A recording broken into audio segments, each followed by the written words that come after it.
രാഹുൽ സുരേഷ്, വളരെ നിഷ്ഠൂരമായ ഒരു കൊലപാതകമായിരുന്നു അന്ന് നടന്നത്. ചീനിക്കുഴി കൂട്ടക്കൊല എന്ന് പറയുമ്പോൾ തന്നെ ഒരു മനുഷ്യ മനസാക്ഷി മരവിച്ച എന്ന തരത്തിൽ പറയേണ്ടിയിരിക്കുന്നു. അതിൽ സ്വന്തം മകനെയും ഭാര്യയെയും 2 കുട്ടികളെയുമാണ് വീട്ടിനകത്തിട്ട് കൊന്നത് ആ പിതാവ്.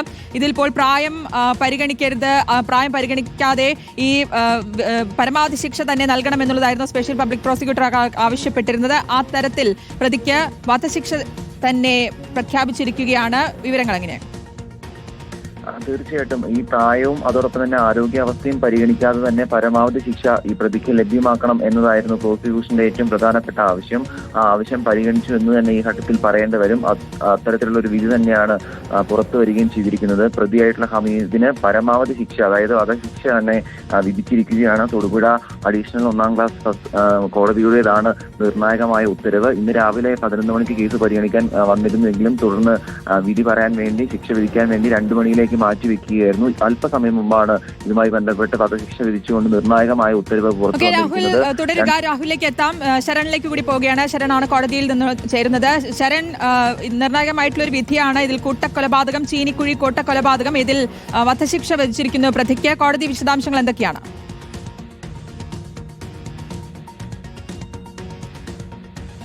ശ്രുതി, കൊടും ക്രൂരതയാണ് 2022 നടന്നത്. ആ ഒരു സംഭവത്തിലാണ് ഇപ്പോൾ തൊടുപുഴ അഡീഷണൽ സെഷൻസ് കോടതി ശിക്ഷാവിധി പ്രസ്താവിച്ചിരിക്കുന്നത്. അതിൽ പ്രധാനമായും പ്രതി ഹമീദിന്, ഈ കേസിൽ ഒരു പ്രതി മാത്രമാണുള്ളത്, പ്രതി ഹമീദിനെ വധശിക്ഷ വിധിച്ചിരിക്കുന്നു എന്നുള്ളതാണ് ഏറ്റവും പ്രധാനപ്പെട്ട കാര്യം. നേരത്തെ തന്നെ പ്രോസിക്യൂഷൻ ചൂണ്ടിക്കാട്ടിയിരുന്നത് പരമാവധി ശിക്ഷ പ്രതിക്ക് എതിരെ പരമാവധി ശിക്ഷ വേണമെന്നുള്ളതാണ്. അത് അംഗീകരിച്ചുകൊണ്ട് പ്രോസിക്യൂഷൻ നിർത്തിയ തെളിവുകളെല്ലാം തന്നെ വച്ചുകൊണ്ട് അത് അംഗീകരിച്ചുകൊണ്ട് തന്നെ കോടതി ഇപ്പോൾ പരമാവധി ശിക്ഷ ഇതിൽ പ്രസ്താവിച്ചിരിക്കുന്നു എന്നുള്ളതാണ് ഏറ്റവും പ്രധാനപ്പെട്ട കാര്യം. നേരത്തെ പ്രോസിക്യൂഷൻ ചൂണ്ടിക്കാട്ടിയത് ഈ 72 വയസ്സ് ഉള്ള ആളായിരുന്നു ഹമീദ്. ആ സമയത്ത് 2022 ഇയാൾക്ക് 72 വയസ്സായിരുന്നു. ഇക്കാര്യമാണ് ഈ പ്രതിഭാഗം പറഞ്ഞിരുന്നത്. അത്തരത്തിൽ പ്രായാധിക്യമുള്ളതിനാൽ തന്നെ ഇയാൾക്ക് ശിക്ഷ ഇളവ് വേണമെന്നുള്ള കാര്യമായിരുന്നു. എന്നാൽ അതിനെ ശക്തമായി എതിർക്കുകയാണ് പ്രോസിക്യൂഷൻ ചെയ്തിരുന്നത്. പ്രോസിക്യൂഷൻ ചൂണ്ടിക്കാട്ടിയത് നിസ്സഹായരായിട്ടുള്ള 4 പേരെയാണ് ഇയാൾ കൊടും ക്രൂരമായി തന്നെ കൊലപ്പെടുത്തിയിരിക്കുന്നത്. അതുകൊണ്ട് തന്നെ ഒരു വിധത്തിലുള്ള ശിക്ഷാ ഇളവും ഇയാൾ അർഹിക്കുന്നില്ല എന്നുള്ള കാര്യമാണ്.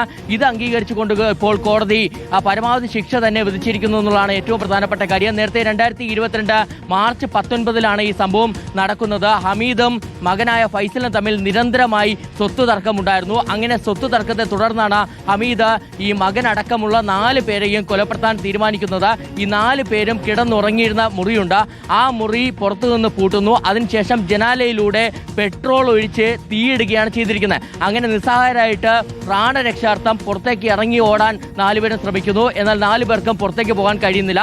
അതിന് പിന്നാലെ ശുചിമുറിയിൽ കയറി ടാപ്പ് തുറന്ന് അതിൽ നിന്ന് വെള്ളമൊഴിച്ച് ഈ തീ കെടുത്താനുള്ള ശ്രമവും അവരുടെ ഭാഗത്തുനിന്നുണ്ടായി. പക്ഷേ അപ്പോഴും പ്രതി എല്ലാ രീതിയിലുള്ള പഴുതുകളും ഇവർക്ക് രക്ഷപ്പെടാനുള്ള, ഇരകൾക്ക് രക്ഷപ്പെടാനുള്ള എല്ലാ പഴുതുകളും അടച്ചുള്ള ഒരു കൊലപാതകമാണ് അയാൾ നടത്തിയിരുന്നതെന്നുള്ളതാണ്. കാരണം അതിനു മുമ്പ് തന്നെ അയാൾ വാട്ടർ ടാങ്ക് കാലിയാക്കുകയും ചെയ്തിരുന്നു. അങ്ങനെ അവർക്ക് അത്തരത്തിൽ വെള്ളമൊഴിച്ച് കെടുത്താൻ കഴിഞ്ഞിരുന്നില്ല. പിന്നീട് ഇയാൾ ചെറിയ കുപ്പികളിലായിട്ട് പെട്രോൾ നിറച്ചിരുന്നു. ആ കുപ്പികൾ ഈ ജനാല വഴി എറിഞ്ഞുകൊണ്ടേയിരുന്നു. അങ്ങനെ 4 പേരുടെയും മരണം ഉറപ്പാക്കിയ ശേഷമാണ് പ്രതി അവിടെ നിന്ന് ഓടി രക്ഷപ്പെടുകയും ചെയ്തിരുന്നത്. ഇതിനിടയിൽ തന്നെ ഫൈസലിന്റെ ഇളയ മകൾ അയൽവാസിയെ വിളിക്കുന്നു. അങ്ങനെ അയൽവാസി വിവരമറിഞ്ഞ് ആ സംഭവ സ്ഥലത്തേക്ക്, വീട്ടിലേക്ക് എത്തുന്നു. അയൽവാസികളെല്ലാം തന്നെ വന്നപ്പോഴേക്കും ഇയാൾ ഓടി രക്ഷപ്പെട്ടിരുന്നു. പിന്നാലെ പോലീസ് ഇയാളെ പിടികൂടുന്ന സമയത്ത് ഇയാൾ പറഞ്ഞിരുന്ന ഏക കാര്യം, അല്ലെങ്കിൽ ചോദിച്ച ഏക കാര്യം എല്ലാവരും തീർന്നു എന്നുള്ളതാണ്. ഇത് തന്നെയാണ് പ്രോസിക്യൂഷൻ കോടതിയിൽ ചൂണ്ടിക്കാട്ടുകയും ചെയ്തിരുന്നത്. അതായത് ഒരു ഘട്ടത്തിലും, ഈ കൊലപാതകത്തിന് ശേഷം ഒരു ഘട്ടത്തിൽ പോലും പ്രതിക്ക് ഇതിൽ മനസ്താപമോ അല്ലെങ്കിൽ കുറ്റബോധമോ തോന്നിയിട്ടില്ല എന്നുള്ള കാര്യമാണ്. അതടക്കം പരിഗണിച്ചുകൊണ്ടാണ് ഇപ്പോൾ തൊടുപുഴ അഡീഷണൽ സെഷൻസ് കോടതി പരമാവധി ശിക്ഷ തന്നെ വിധിച്ചിരിക്കുന്നത്.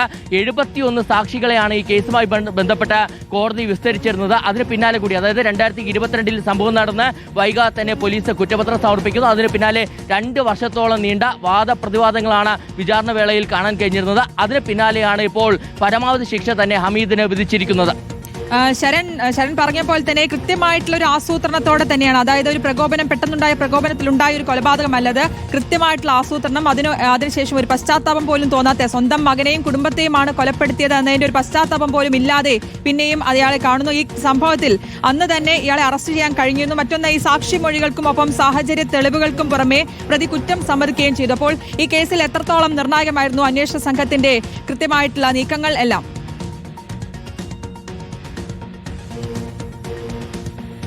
ശ്രുതി, അതായത് ഈ കേസിൽ ഇപ്പോൾ പരമാവധി ശിക്ഷ കോടതി വിധിക്കുമ്പോൾ അതിനടിസ്ഥാനമായിട്ടുള്ള പരമാവധി തെളിവുകൾ പ്രോസിക്യൂഷന് കോടതിയിൽ ഹാജരാക്കാൻ കഴിഞ്ഞിട്ടുണ്ടെന്നുള്ളത് തന്നെയാണ് ഏറ്റവും പ്രധാനം. നേരത്തെ പ്രോസിക്യൂഷനുമായി സംസാരിച്ചപ്പോഴും അവർ വളരെ കോൺഫിഡന്റ് ആയിരുന്നു, ഒരു രീതിയിലുള്ള പഴുതും ഇതിലില്ല, ഹമീദിന് രക്ഷപ്പെടാനുള്ള യാതൊരുവിധ പഴുതുമില്ല എന്നുള്ളത് പ്രോസിക്യൂഷൻ സൂചിപ്പിച്ചിരുന്നതാണ്. അതിന് പിന്നാലെയാണ് കഴിഞ്ഞ ദിവസം ഇയാൾ കുറ്റക്കാരനാണെന്നുള്ളത് തൊടുപുഴ അഡീഷണൽ സെഷൻസ് കോടതി വിധിച്ചിരുന്നത്. പിന്നാലെയാണ് ഇപ്പോൾ ശിക്ഷാവിധി വന്നിരിക്കുന്നത്. എന്തായാലും കൃത്യമായ തെളിവുകൾ തന്നെ കോടതിയിൽ ഹാജരാക്കാൻ അന്വേഷണ സംഘത്തിന് കഴിഞ്ഞിരുന്നു. അതിൽ ഏറ്റവും പ്രധാനപ്പെട്ട കാര്യം എന്ന് പറയുന്നത് ഇയാളുടെ കുറ്റസമ്മത മൊഴിയാണ്. ഇത്തരത്തിൽ കുറ്റം ചെയ്തു എന്നുള്ളത് ഇയാൾ സമ്മതിക്കുന്നുണ്ട്. ഇതിന് പുറമെ തന്നെ ശാസ്ത്രീയ തെളിവുകളുണ്ട്. ആ ശാസ്ത്രീയ തെളിവുകളെല്ലാം ശേഖരിക്കുന്നതിനൊപ്പം തന്നെയാണ് സാക്ഷി മൊഴികൾ നിർണായകമായി മാറുകയും ചെയ്തിരുന്നത്. അവിടെ എത്തിയ അയൽവാസി അടക്കമുള്ള ആളുകളുടെ സാക്ഷി മൊഴികൾ അടക്കം ശേഖരിച്ചുകൊണ്ടുള്ള ഒരു കുറ്റപത്രമാണ് അന്വേഷണ സംഘം കോടതികൾ സമർപ്പിക്കുകയും ചെയ്തിരുന്നത്.